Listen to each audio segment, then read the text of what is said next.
हम सभी का टॉपिक है प्रधानमंत्री एवं मंत्रिपरिषद, है ना। आप देखें कि हमने जो है जो संसदीय शासन प्रणाली को ब्रिटेन से अडॉप्ट किया है। संसदीय शासन प्रणाली हमने ब्रिटेन से ग्रहण की है। आप देखें कि ब्रिटेन में जिस प्रकार से दो तरह की कार्यपालिकाएं हैं कि एक तरफ राष्ट्रपति है, वहाँ जो राजा होता है वो नाममात्र का मुखिया है, वहीं मंत्रिमंडल और प्रधानमंत्री ये वास्तविक कार्यपालिका का निर्माण करते हैं।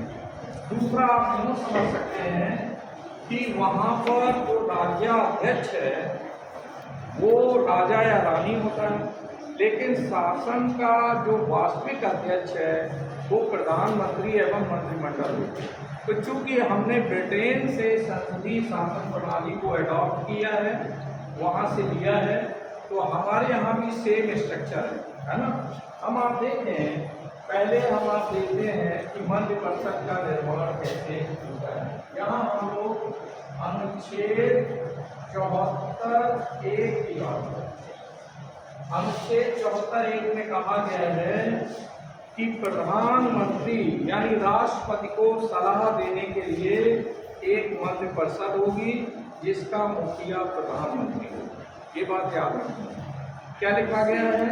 अनुच्छेद 74(1) में कहा गया है कि राष्ट्रपति को सलाह देने के लिए एक मंत्रिपरिषद होगी जिसका मुखिया प्रधानमंत्री होगा।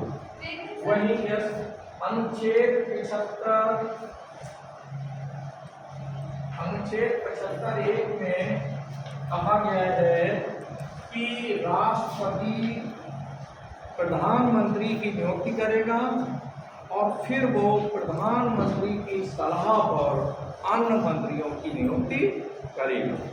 तो इससे ये पता लगता है कि फर्स्ट ऑफ ऑल हम लोग प्रधानमंत्री को ले लेते हैं या मंत्रिमंडल एज ए होल ले लेते हैं, ठीक है। प्रधानमंत्री एवं मंत्रिपरिषद का कार्य है, चूंकि देश में संसदीय शासन प्रणाली है तो इस शासन प्रणाली में जो वास्तविक शक्तियां हैं वो सारी की सारी मंत्रिपरिषद के पास है। जैसे हमने राष्ट्रपति की शक्तियों में जिन शक्तियों के बारे में अध्ययन किया था, सपोज दैट कि कोई भी शक्तियां आप यहीं से स्टार्ट कर दें, विधायी शक्तियों की बात करें, विधायी, कार्यपालिकीय या इवन वित्तीय, है ना, ये सभी तरह की शक्तियां जो हमारे राष्ट्रपति को प्राप्त हैं, मूलतः चूंकि संसदीय शासन प्रणाली है तो संसदीय शासन प्रणाली में राष्ट्रपति को प्राप्त सभी की सभी शक्तियां वास्तव में वो मंत्रिमंडल, मंत्रिपरिषद एवं प्रधानमंत्री की शक्तियां।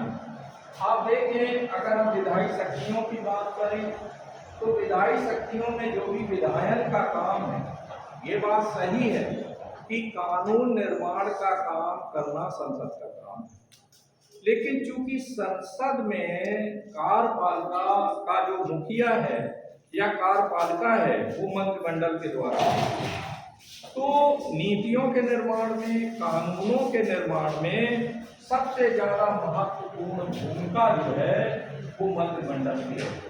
यानी विधायी का चाहे कानूनों का निर्माण हो, चूंकि बहुमत किसका होता है, मंत्रिमंडल किसका होता है, जिस दल को बहुमत प्राप्त होता है। तो बहुमत प्राप्त दल के नेता को राष्ट्रपति प्रधानमंत्री बनाता है और उसकी सलाह पर अन्य मंत्रियों की नियुक्ति करता है। तो कहने के लिए ये बात कही जाती है कि विधायन का काम संसद करती है, कानून निर्माण का काम संसद करती है, लेकिन एक शब्द आता है पृथक व्यवस्थापन। इस शब्द को हमें याद रखना है, पृथक व्यवस्थापन या डेलीगेटेड लेजिस्लेशन अंग्रेजी में। तो आप देखें, पृथक व्यवस्थापन के अंतर्गत वास्तव में संसद कानून निर्माण का काम नहीं करती, कानून निर्माण का काम मंत्रिमंडल करता, ठीक है। और बल्कि जब आप लोक प्रशासन में पढ़ेंगे तो ये पाएंगे कि वहाँ मंत्रिमंडल भी कानून का निर्माण नहीं करता, बल्कि जो नौकरशाह हैं, जो लोक सेवक हैं, वो कानून का निर्माण करते हैं। कानून जैसी पेचीदी बातों का ज्ञान मंत्रियों को कम रहता है। तो ऐसी कंडीशन में जो सचिव होते हैं, सेक्रेटरी होते हैं, जो कि आईएएस होते हैं, they are very learned person, बहुत ज़्यादा योग होते हैं, तो विधि या कानून की जो बारीक बातों के वो जानकार होते हैं, तो विधायी कार्य जो है उनका मंत्रिमंडल द्वारा ही किया जाता है। कार्यपालिकी जो राष्ट्रपति की शक्तियों का हम लोगों ने अध्ययन किया था, इसमें हम लोगों ने ये देखा था कि जो कार्यपालिकी कार्य हैं वो प्रायः किसके द्वारा किए जाते हैं? सारी नियुक्तियां केंद्र में, सारी नियुक्तियां राष्ट्रपति के द्वारा की जाती हैं। लेकिन वास्तव में चूंकि संसदीय शासन प्रणाली है, तो संसदीय शासन प्रणाली में ये सारे की सारी जो शक्तियां हैं वो मूलतः प्रधानमंत्री एवं मंत्रिमंडल की, किसकी है? प्रधानमंत्री की हैं एवं मंत्रिमंडल की है। कि प्रधानमंत्री एवं मंत्रिमंडल जो लिस्ट राष्ट्रपति को थमाता है, चाहे अटॉर्नी जनरल हो, चाहे नियंत्रक एवं महालेखा परीक्षक हो, चाहे राज्यों में राज्यपालों की नियुक्ति हो, सभी मूलतः जो है मंत्रिमंडल की सलाह पर ही राष्ट्रपति करता है। राष्ट्रपति स्वविवेक से किसी भी व्यक्ति की नियुक्ति नहीं करता। इवन कहने के लिए हम ये कहते हैं कि प्रधानमंत्री की नियुक्ति राष्ट्रपति करता है, लेकिन वहाँ पर भी वो संविधान के द्वारा बॉन्ड है। यानी संविधान ये कहता है कि राष्ट्रपति बहुमत प्राप्त दल के नेता को प्रधानमंत्री नियुक्त करेगा। तो वो अपने मन से नहीं कर सकता कि किसी व्यक्ति को कहे कि आइए मैं आपको प्रधानमंत्री बनाता हूँ, बल्कि वो संविधान के द्वारा बना हुआ है। ठीक है, तो इस तरह से जो भी आपकी मंत्रिमंडल की शक्तियां हैं, कार्यपालिकी शक्तियां, जितनी भी नियुक्तियां हैं, चाहे वो इवन सर्वोच्च न्यायालय में भी हो, वो सारी, हालांकि वहाँ वरीयता का क्रम चलता है, लेकिन आफ्टर ऑल बाकायदे जो है मंत्रिमंडल की सलाह पर ही नियुक्तियाँ की जाती हैं। विदेशों में जो भी राजदूत नियुक्त होते हैं, विदेशों से जो भी संधियाँ की जाती हैं, वो सारा पर्दे के पीछे से टोटल वर्ग जो है वो मंत्रिमंडल का और प्रधानमंत्री का। ठीक है बेटा, वित्तीय आप देखें, देश का बजट बनाना किसका काम है? मंत्रिमंडल का, प्रधानमंत्री का। तो प्रधानमंत्री के नेतृत्व में जो वित्त मंत्री होता है, वो वित्त मंत्री बाकायदे जो है उसको फाइनलाइज करता है। प्रधानमंत्री के नेतृत्व में उस पर बाकायदी मीटिंग्स होकर के फाइनलाइज किया जाता है। बजट क्या होता है? देश के आय और व्यय का लेखा जोखा होता है। तो ऐसी कंडीशन में जो वित्तीय शक्तियां हैं, वो भी मूलतः राष्ट्रपति की जो भी शक्तियां हैं, वो सारी की सारी शक्तियां एक तरह से अगर कहा जाए तो वो मंत्रिमंडल और प्रधानमंत्री की शक्ति। अब हम आपको ये भी देखना है कि एक वर्ड यहाँ पर मंत्रिपरिषद आता है और एक शब्द भारतीय शासन प्रणाली में एक वर्ड आता है मंत्रिमंडल। इनमें अंतर क्या है, ये आपके एग्जामिनेशन में पूछा है कि ये मंत्रिपरिषद और मंत्रिमंडल में क्या होता है। मंत्रिमंडल क्या है? तो इसके लिए हम लोग एक रचना बनाते हैं। ठीक है, ये प्रधानमंत्री, मंत्रिपरिषद और मंत्रिमंडल को दिखाने वाला आरेख है। इसके बीच में बैठा हुआ है ये रियान। कौन है ये? रियान। हाँ, यानी सबसे ज्यादा पावरफुल मंत्रिमंडल रूपी मेहराब की आधारशिला है ना। ब्रिटेन की मंत्रिमंडल को लेकर प्रधानमंत्री के बारे में संज्ञा दी गई है कि जैसे विविध तारों के बीच है ना, या चंद्रमा है ना। तो इस तरह से प्रधानमंत्री जो है सबसे ज्यादा पावरफुल है और वो केंद्र में है। उसके बाद जो ये दूसरी ऑर्बिट है, ये मंत्रिमंडल है। क्या है भाई? ये मंत्रिमंडल है। यानी इसके बाद जो दूसरे महत्व के मंत्री होते हैं वो कैबिनेट का पार्ट होते हैं। किसका अंग होते हैं? कैबिनेट का या हिंदी में कहें वो मंत्रिमंडल का हिस्सा होता है। ये संख्या में कम होते हैं। जो कैबिनेट मंत्री हैं ये अपने अपने विभागों के मुखिया होते हैं, है ना। जैसे वित्त मंत्री, रक्षा मंत्री, उद्योग मंत्री, ये सारे के सारे जो मंत्री हैं जो कि अपने अपने विभागों के हेड होते हैं, है ना। तो वो मंत्रिमंडल का पार्ट होते हैं। इसके बाद एक जो तीसरी जो ऑर्बिट आपको दिखाई दे रही है, ये एक प्रकार से काउंसिल ऑफ मिनिस्टर्स है। क्या है? मंत्रिपरिषद है। इसमें चूंकि मंत्री 3 तरह के होते हैं, कैबिनेट मंत्री, राज्य मंत्री और उप मंत्री। तो उप मंत्री और राज्य मंत्री इस बाहरी ऑर्बिट में, उप मंत्री और राज्य मंत्री किसमें आ रहे हैं? बाहरी ऑर्बिट में आ रहे हैं। और जो इसके अलावा आप देखिए कुछ मंत्री होते हैं राज्य मंत्री स्वतंत्र प्रभार, जिसमें किसी मंत्रालय के अधीन अगर कोई और एक महत्वपूर्ण विभाग है तो उसमें स्वतंत्र प्रभार अगर किसी मंत्री को अलग से पूरे उस पार्ट का मुखिया बना दिया जा रहा है तो उसे कहते हैं राज्य मंत्री स्वतंत्र प्रभार। तो वो भी कैबिनेट का ही पार्ट होगा, जिस दूसरे वाले हिस्से में आ जाता है। बाकी जो राज्य मंत्री होते हैं और उप मंत्री होते हैं ये मंत्रिमंडल की सहायता करने के लिए, इसके लिए होते हैं जो मंत्रिमंडल के सदस्य हैं उनकी सहायता करने के लिए होते हैं। आप देखें ये मंत्रिमंडल और मंत्रिपरिषद का कार्य हम लोगों ने यहाँ पर देखा। अभी पीछे ये सारा विधायक, कार्यपालकीय, वित्तीय या देश के लिए नीतियों का निर्माण करना, है ना। जो भी पॉलिसी बनती हैं वो सारी नीतियों का निर्माण करने का काम भी मंत्रिमंडल करता है। डिफरेंट डिपार्टमेंट्स हैं, मंत्रालय हैं, वो सब के सब मिल करके बाकायदे देश के लिए नीतियों का निर्माण करते रहते हैं।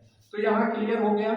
अगर आपसे पूछा जाए इनका अंतर तो आप बताएंगे कि जो मंत्रिमंडल है इसका आकार छोटा होता है, मंत्रिपरिषद का आकार बृहद होता है। मंत्रिपरिषद का आकार कैसा है?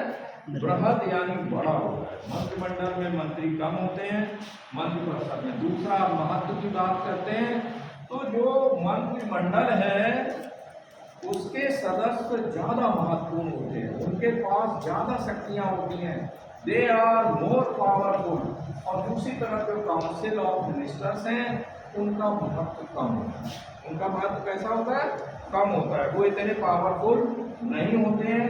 उनका काम होता है मंत्रिमंडल के सदस्यों को सहायता प्रदान करना। तो इस तरह से आप देखें इनकी नियुक्ति कैसे होती है। कुछ पॉइंट्स पर और डिस्कस करें कि मंत्रिमंडल के सदस्यों की नियुक्ति, इनका कार्यकाल, इनकी योग्यताएं, इन 3 पॉइंट्स पर हम लोग डिस्कस करेंगे अभी। आप देखें पहला है कि नियुक्ति कैसे होती है मंत्रिमंडल या मंत्रिपरिषद के सदस्यों।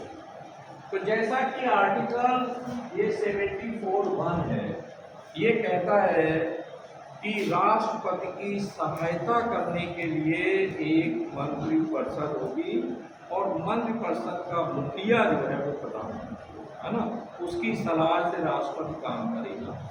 और इसमें 75(1) में कहा गया कि राष्ट्रपति जो है प्रधानमंत्री की नियुक्ति करेगा और फिर उसकी सलाह पर वो मंत्रिपरिषद के अन्य सदस्यों की नियुक्ति करेगा।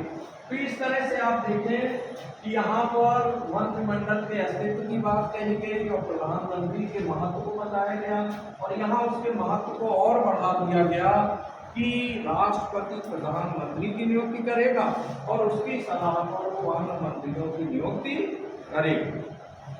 अब यहाँ ये शब्द तो कहा गया कि राष्ट्रपति प्रधानमंत्री की नियुक्ति करेगा, यहाँ तक ठीक है, वहाँ वो बाउंड है बहुमत प्राप्त दल के नेता को या दलों के नेता को, है ना। दूसरी तरफ आप देखें मंत्रिमंडल में वो जिन सदस्यों को नियुक्त करता है वो सारे के सारे सदस्य प्रधानमंत्री की सलाह पर हैं। इसकी सलाह पर राष्ट्रपति वहाँ बाउंड है, मजबूर है कि वो बाकायदे जो है प्रधानमंत्री की सलाह पर अन्य मंत्रियों की नियुक्ति करेगा। कार्यकाल कितना होता है? कार्यकाल 5 वर्ष नहीं होता है। इसमें एक शब्द यूज हुआ है कि वो राष्ट्रपति के प्रसाद पर्यंत काम, कब तक काम करते हैं? राष्ट्रपति के प्रसाद पर्यंत। प्रसाद माने कृपा। प्रसाद माने क्या होता है? कृपा। तो जब तक राष्ट्रपति की कृपा उन पर बनी रहेगी, उन्हें लोकसभा में बहुमत प्राप्त रहेगा, तब तक मंत्रिमंडल के सदस्य बने रहेंगे। लेकिन सामान्य अगर कहीं कुछ डिस्टर्ब नहीं हुआ तो 5 वर्ष होता है, लेकिन मूलतः यहाँ प्रसाद पर्यंत। याद रखें कि मंत्रिमंडल के सदस्यों के 2 प्रकार के उत्तरदायित्व होते हैं। कितने प्रकार के उत्तरदायित्व होते हैं? 2 प्रकार। एक तो मंत्रिमंडल के सभी सदस्य, मैं प्रधानमंत्री के पूरी समस्त कार्यपालिका, विधायिका के लोकप्रिय सदन यानी लोकसभा के प्रति उत्तरदायी है। ये पहला उत्तरदायित्व, ठीक है। और इसके अलावा मंत्रिमंडल के जितने भी सदस्य हैं वो सब के सब व्यक्तिगत रूप में जो है वो राष्ट्रपति के प्रति उत्तरदायी। किसके प्रति उत्तरदायी रहते हैं? लेकिन नियुक्ति कौन कराता है? प्रधानमंत्री को। तो कहीं आपको ये ना लगने लगे कि वो प्रधानमंत्री के प्रति उत्तरदायी रहते हैं। किसके प्रति? व्यक्तिगत रूप में उत्तरदायी रहते हैं जिसने उन्हें नियुक्त किया। वो बात अलग है, पर्दे के पीछे से उनका नाम किसने भेजा है? प्रधानमंत्री। तो वो नियुक्त करने वाले, चूंकि वो राज्याध्यक्ष है राष्ट्रपति, उसके प्रति उत्तरदायी है, ठीक है। तो इस तरह से आप देखें। फिर इसके बाद आता है योग्यताएं। योग्यताएं कितनी होनी चाहिए? योग्यताएं वही है, भारत का नागरिक हो, 25 साल की आयु, अगर लोकसभा का वो सदस्य है तो 25 वर्ष की आयु पूरी कर चुका हो, लाभ के पद पर ना हो, ठीक है। अब इसके बाद आता है, हम आप देखेंगे खास करके प्रधानमंत्री, जो कि बहुत ही महत्वपूर्ण है। प्रधानमंत्री पर बार बार क्वेश्चन आता है और इसको हमें प्रधानमंत्री को है ना, प्रधानमंत्री को किस तरीके से हम प्रिपेयर करें कि कंपटीशन से लेकर के और जो हमारे ट्रेडिशनल एग्जाम हैं, जो एकेडमिक क्लासेज हैं, उनमें हम अच्छा परफॉर्म कर सकें, है ना। तो आप देखें प्रधानमंत्री की नियुक्ति क्लियर हो गई कि प्रधानमंत्री यानी जो अनुच्छेद 74(1) में कहा गया है कि राष्ट्रपति को सलाह देने के लिए एक मंत्रिपरिषद होगी जिसका मुखिया प्रधानमंत्री, ठीक है। 75(1) में क्या कहा गया कि राष्ट्रपति जो है, राष्ट्रपति किसकी? प्रधानमंत्री की नियुक्ति करेगा और प्रधानमंत्री की सलाह पर अन्य मंत्रियों की नियुक्ति करेगा। तो इसकी कार्य एवं शक्तियों के बारे में पूछा जाता है, प्रधानमंत्री के ज्यादातर कार्य एवं शक्तियां क्या हैं। तो उसकी कार्य एवं शक्तियों को हम जो है क्रमशः जो है इस तरह से अलग अलग करके अध्ययन करेंगे। एक तरीका तो ये है कि मूलतः जो राष्ट्रपति जो भी कार्य करता है वो मूलतः प्रधानमंत्री के कार्य है, लेकिन एक दूसरे तरीके से भी आप उसके कार्यों को प्रस्तुत कर सकते हैं, ठीक है। नंबर 1, मंत्रिमंडल संबंधी शक्तियां, ठीक है, मंत्रिमंडल से संबंधित शक्तियां। नंबर 2, राष्ट्रपति को लेकर शक्तियां, यानी राष्ट्रपति से उसके संबंध वगैरह। तीसरा, लोकसभा के नेता के रूप में उसकी शक्तियां। और फिर चौथा भी हम लोग देख सकते हैं अन्य शक्तियां, ठीक है। एक दूसरा तरीका है जिससे हम प्रधानमंत्री को डिफाइन करते हैं। तो फर्स्ट ऑफ ऑल आते हैं हम लोग मंत्रिमंडल के निर्माण में प्रधानमंत्री की महती भूमिका होती है। मंत्रिमंडल के निर्माण में उसकी महत्वपूर्ण भूमिका होती है। मंत्रिमंडल का निर्माण प्रधानमंत्री के ही सलाह के अनुसार राष्ट्रपति करता है। अगर मैं इसके बारे में ये कहूँ कि मंत्रिमंडल के निर्माण, उसके कार्यों एवं उनके जीवन एवं उनके अंत को लेकर के जो हमारे देश में 3 देवताओं की कल्पना की गई है, ब्रह्मा, विष्णु और महेश, इन 3 देवताओं की शक्तियां जो है वो हमारे प्रधानमंत्री में निवास करती है। जिस तरह से ब्रह्मा को सृष्टि का रचयिता कहा जाता है ना, ब्रह्मा जो हमारे देवता हैं उन्हें क्या कहा जाता है कि वो सृष्टि के रचयिता हैं। इसी तरह मंत्रिमंडल की रचना और निर्माण में प्रधानमंत्री की भूमिका रहती है। भगवान विष्णु का काम है संगठन करता। तो आप देखें, मंत्रिमंडल की सारी बैठकों की अध्यक्षता करना, मंत्रिमंडल के सारे सदस्यों को अपने साथ बनाए रखना, यूनाइट रखना, ये सारा काम करने का काम जो है वो प्रधानमंत्री का रहता है। इसके अलावा अगर प्रधानमंत्री जिस दिन जाकर राष्ट्रपति से जाकर के कह दे कि मैं अपना त्याग पत्र देता हूँ, उसी के साथ सारा मंत्रिमंडल खत्म हो जाएगा। तो पता ये लगा जो ब्रह्मा, विष्णु, महेश, जो महेश का काम है इस सृष्टि का समापन करना, तो इस मंत्रिमंडल के समापन में भी उसी तरह से महेश की तरह भूमिका जो है प्रधानमंत्री की है। इस तरह याद आप रख सकते हैं, ठीक है कि मंत्रिमंडल के निर्माण में, उसके जीवंत रहने में और संगठित रहने में और उसके अंत में प्रधानमंत्री की महत्वपूर्ण भूमिका रहती है। इसीलिए मंत्रिमंडल के सारे सदस्य प्रधानमंत्री से डरते रहते हैं, है ना। याद रखें, संसदीय शासन प्रणाली के बारे में कहा जाता है कि सभी मंत्री साथ साथ तैरते हैं और साथ साथ टूटते हैं। इसका अर्थ क्या है कि अगर किसी एक मंत्रिमंडल के सदस्य के अगेंस्ट अगर संसद में अविश्वास प्रस्ताव पारित हो जाए तो वो मंत्री तो जाएगा ही, साथ ही साथ पूरे मंत्रिमंडल को त्याग पत्र देना होगा, है ना। किसी शायर ने कहा है कि हम तो डूबेंगे सनम, तुमको भी ले डूबेंगे, है ना। तो पता ये लगा कि मंत्रिमंडल के सदस्य साथ साथ तैरते हैं और साथ साथ डूबते हैं। एक के डूबने पे सब डूब जाएंगे, है ना। हाँ, इसके पहले एक रणनीति अपनाई जा सकती है कि अगर विपक्ष मंत्रिमंडल के किसी सदस्य के अगेंस्ट मोर्चाबंदी किए हुए हैं और अविश्वास प्रस्ताव लाने जा रहा है, उसके पहले प्रधानमंत्री उस मंत्रिमंडल के सदस्य को बाहर का रास्ता दिखा दे, ठीक है। तो उससे अगर विपक्ष शांत हो जाए तो ठीक है, फिर भी नहीं शांत हुआ और वो अविश्वास प्रस्ताव अगर ले आया लोकसभा में और वो अगर पारित हो गया तो ऐसी कंडीशन में पूरा मंत्रिमंडल जो है वो सब। अब हम आप आते हैं राष्ट्रपति को लेकर के।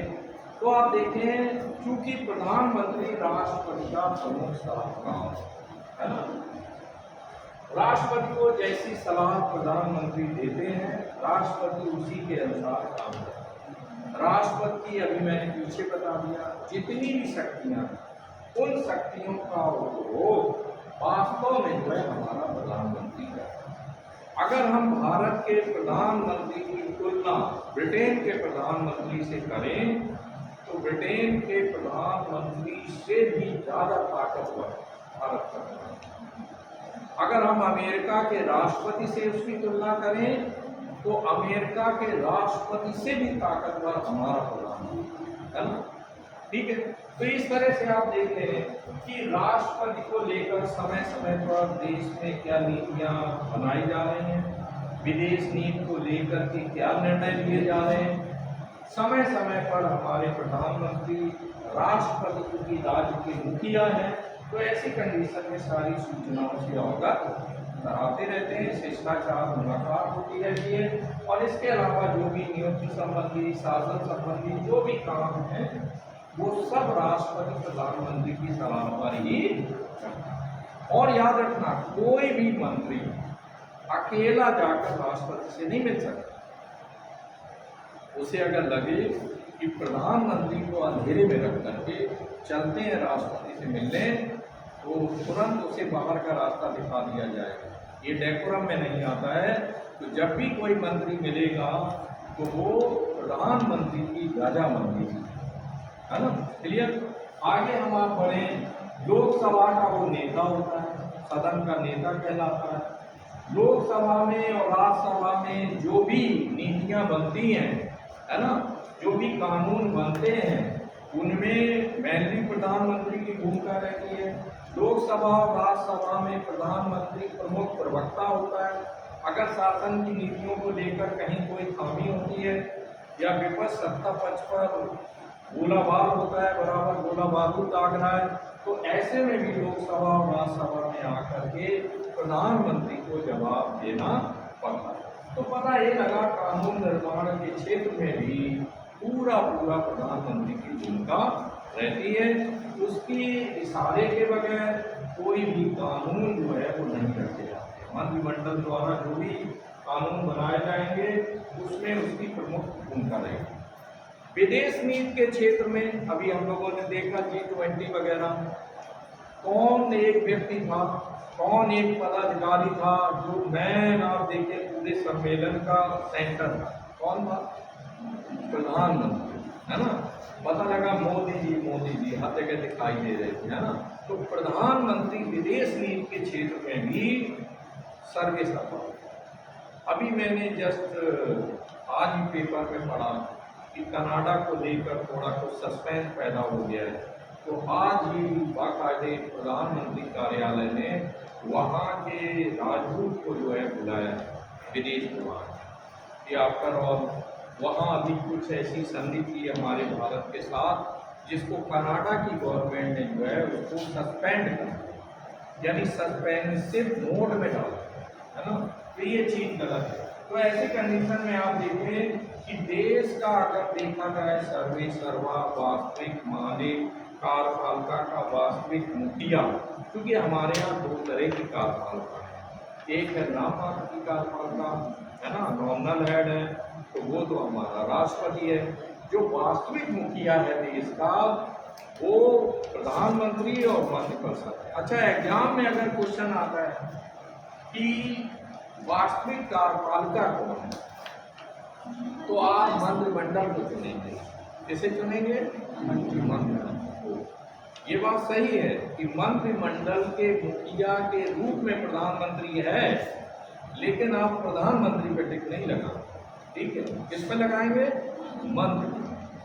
चूंकि मंत्रिमंडल के जो सदस्य हैं उनमें एक लाइन में वो लोग बैठे हैं, उनमें वो बड़ा है, ऊंचा, लेकिन है वो मंत्रिमंडल का ही मेंबर। तो ऐसी कंडीशन में आप अटेम्प्ट करेंगे जो विकल्प वो होगा आपका, ये दो अनुच्छेद आपको याद रहेंगे, 74 और 75, है ना। तो इस तरह से हम लोगों ने अभी देखा कि मंत्रिमंडल के क्षेत्र में उसकी बहुत ही महत्वपूर्ण, उसके निर्माण में, कार्य में, पतन में, जितनी भी मंत्रिमंडल की साप्ताहिक मीटिंग होती है या जब भी मीटिंग्स होती हैं, ज़्यादातर वो प्रधानमंत्री के नेतृत्व में होती है। जो मंत्रिमंडल है इसको किचन कैबिनेट भी कहा जाता है। बहुत सारे हमारे प्रधानमंत्री हुए, इंदिरा जी और इवन इस समय मोदी जी, ये ज़्यादातर किचन कैबिनेट से काम देते। इट मीन्स किचन कैबिनेट माने ये होता है कि मंत्रिमंडल के कुछ प्रमुख मंत्री उनके इतने ज़्यादा खास होते हैं कि वो अपने घर पर ही बुलाकर उनके साथ डिसाइड कर लेते हैं। इसे कहते हैं किचन कैबिनेट, है ना। किचन कैबिनेट इंदिरा जी के समय में बहुत महत्वपूर्ण हुआ। इंदिरा जी ज़्यादातर जो डिसीजन है वो अपनी किचन कैबिनेट या कुछ विश्वासपात्र मंत्रियों के साथ मिलकर ही तय कर लेती देश की नीतियों को। यही हाल हमारे बहुत कुछ मोदी जी का भी है। जब प्रधानमंत्री बहुत प्रभावशाली हो जाता है तो ऐसी कंडीशन में वो कई चीज़ों को, सिस्टम को एक तरह से इग्नोर करते हैं, है ना। तो आप देखें ये कब होता है? जब उससे लोकसभा में पूर्ण बहुमत प्राप्त रहता है। तो आफ्टरऑल आज हम लोगों ने देखा मंत्रिपरिषद और प्रधानमंत्री के बारे में। पर प्रायः प्रश्न आते हैं लोकता को लेकर, अंतर को लेकर और इसके अलावा प्रधानमंत्री की भूमिका को लेकर के। तो प्रधानमंत्री की भूमिका को हम बहुत अच्छी तरह प्रिपेयर करेंगे, है ना।